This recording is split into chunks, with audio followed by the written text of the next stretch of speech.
Are you open to the possibilities of creating a new life for yourself? A life that gives you freedoms of pursuing dreams and aspirations? If the answer is yes, stick around and I'll show my insights into manifesting the life of your dreams. And so, a little disclaimer, manifesting your dream life does not mean bad things won't happen. Just that with proper intentions, a clear picture, and determination, the possibilities are endless. I'm Megan, and welcome to the Tough Luck Podcast. I first want to start by introducing visualization to you all, and to allow for you to have a better grasp of what exactly that entails, and how you can best utilize it. But first, I'll allow for a little bit of time to explain how I was introduced to it. Visualization, at least for me, started off in cross country.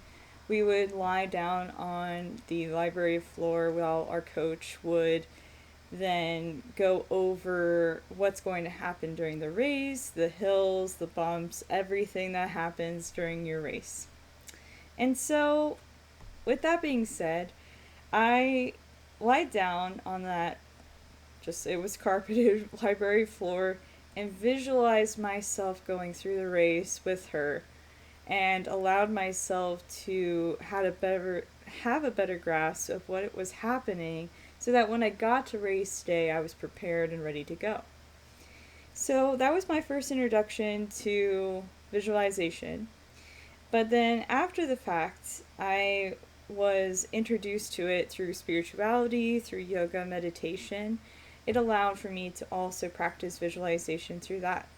So there's multiple different ways you could do visualization here. First of which is preparing for some sort of lecture or a public speaking situation. So if you have something that you need to prepare for, is coming up, that's not really something that you normally do, you could use visualization to prepare you for what's to come. Another greater level to use visualization is by dreaming up your career, maybe meeting your future spouse or future partner, or partners, having a set idea of what you would want your friends to be like. Are they more or less involved in your life? Do you need support in other areas? Maybe you don't need support in various areas. And how much capacity can you show up for your friends? And then allowing for that to show up as well. So through that, we can also manifest our home, what we want our home to look like. We can manifest reaching decent physical strength and having a better perspective of yourself. So going into visualization here, all it is simply allowing for yourself to close the eyes or keep them open. Sometimes you can do it open as well. And either sit, lie down. Sometimes walking is a really great way to do visualization, and also just standing is another way. But either way, I wouldn't recommend doing it while driving because it is distracting. You have to focus when you're visualizing something. So when you're doing so, allow for those things to kind of take the forefront of your mind, and as well try to find a space that is quiet, that's not as distracting, that's not as the forefront of your mind. And so either way, we'll go ahead and imagine yourself walking near the space in your mind. So the space at which you would be doing the thing that you want to do. So if it's career and you want to be a yoga instructor like me, you would envision yourself in that yoga studio teaching in front of your class. Or another great way to do so is if you wanted to envision meeting your future partner, you would have yourself sitting here. Maybe you are in a specific area. It doesn't have to be an area necessarily, but maybe a situation you would put yourself in. And then you start to visualize that happening. And so sometimes it's just about finding that space where you would be doing that thing, envisioning yourself there, and then envisioning yourself doing that thing. So you would then ask yourself, what would I be doing? What would I be wearing in this reality? Who would I be with? And what physical and conceptual distance do you have between your goals and aspirations and the place that you are today? So, what is like the distance spiritually you are from that goal or aspiration? Do you believe you have what it takes to make your dream a reality? You have to believe it first, because oftentimes we don't believe the thing, then we can't manifest it. The second thing you would then ask yourself after that is, what are some ramifications, negative or positive, if I do have my dream life? What are some things sacrificially I would have to take in order for my dream life to become a reality? And knowing this information, do I still want it to be my reality? And sometimes the answer is no. And then you have your answer. You can then think about maybe what you do want instead. And so you may need to consult an expert in the field, whatever it is, or sometimes it's not even requiring an expert. Sometimes it's just intuitive guidance that you have within yourself, a clairvoyance of some kind that you may possess. And so from that point forward here, you would have all the tools you'll need to be able to visualize what you'd want. So coming forward here, think about it like this.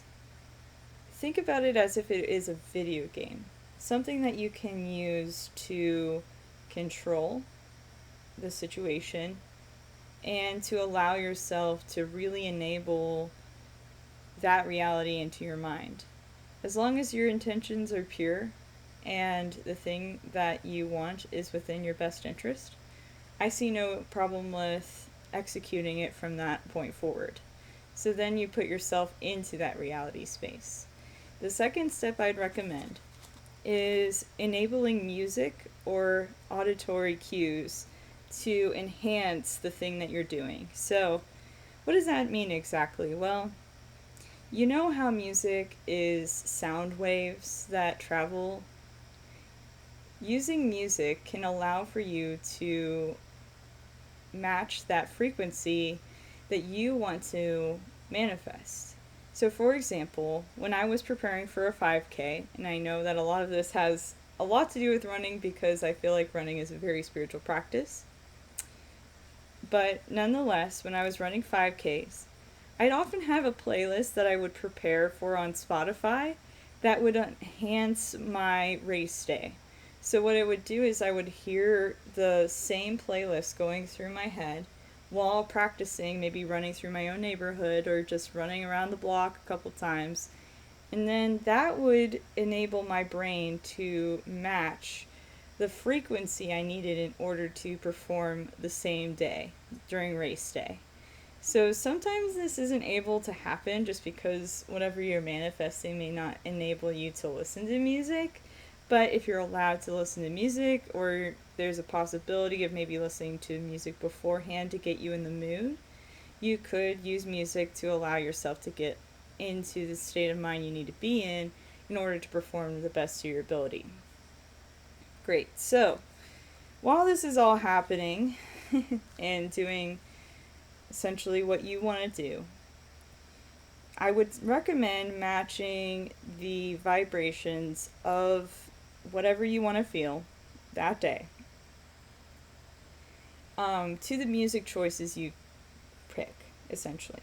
So what I mean by that is whatever music you decide on is the frequency that you will be feeling on that very day. Now, it's hard to say if frequency matches mood, but I will say I like to listen to very calming, slow, rhythmic music before a speech That helps me with being able to calm my nervous system and to allow for myself to have a much more soothing, calming voice so that when I am speaking in front of people, I'm not feeling that pressure. I'm not feeling that instability. However, with running, for example, you do kind of want a bit of an accelerated pace because you want to have a cadence towards the rhythm of your steps. So, in that sense, you do want to have a little bit of higher vibration. So, there's different speeds. You kind of have to play along. And also, lyrically speaking, that has a lot to do with it as well. But just to keep things a little simple, let's just talk about the pacing. Now, in an experiment, and I'll link the a video of this experiment below. Maybe not the experiment itself, but like an example of the experiment. They took two tuning forks, and one of which had one vibration, and the other which had the same vibration. And when they hit the tuning fork, and then they clasp it, meaning they stopped the vibration, the other tuning fork took its vibration. So what I mean there is you can, if this gets a little too woo-woo for you, feel free to take it or leave it.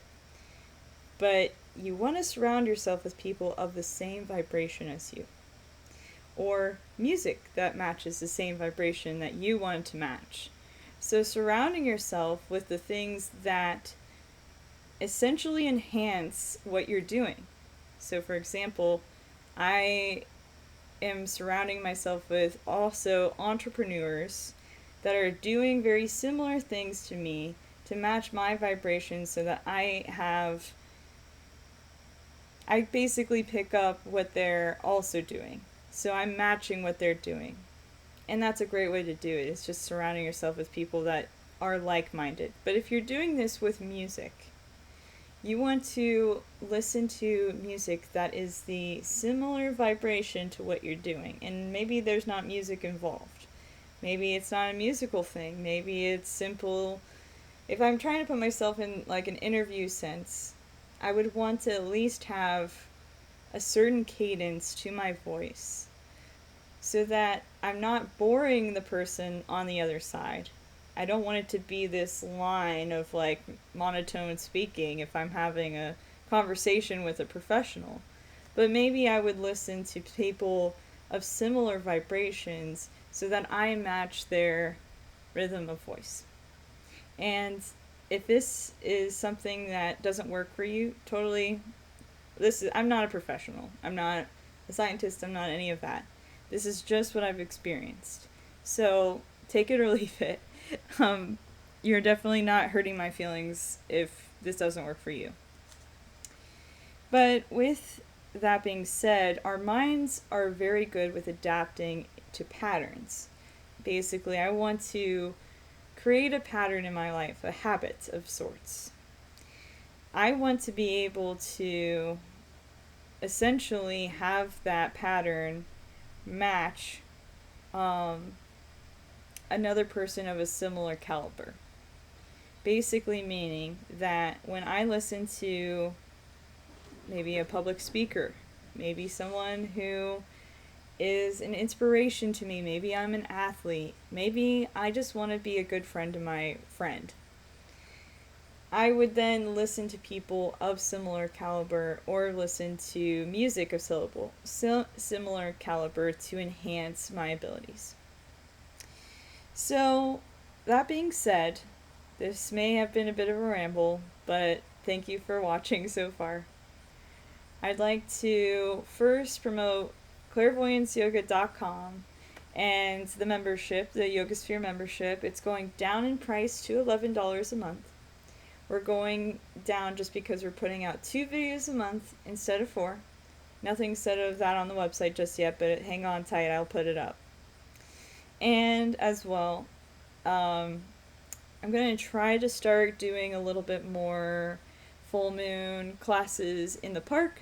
So if that's something you'd be interested in, I'll make sure to put that down below, down in our website as well. It's clairvoyanceyoga.com. And to summarize today, we're essentially our goal, and I want to see if this works for you all. If it doesn't work, it's okay, but I'd love to hear if it works for you. We want to first visualize, and then second, listen to music or public speaking, or just simply listening to vibrations that match the frequency of the thing we want to manifest. And yeah, let me know if this works for you all. Thank you all so much. I'm Megan, and have a lovely rest of your day. Mwah!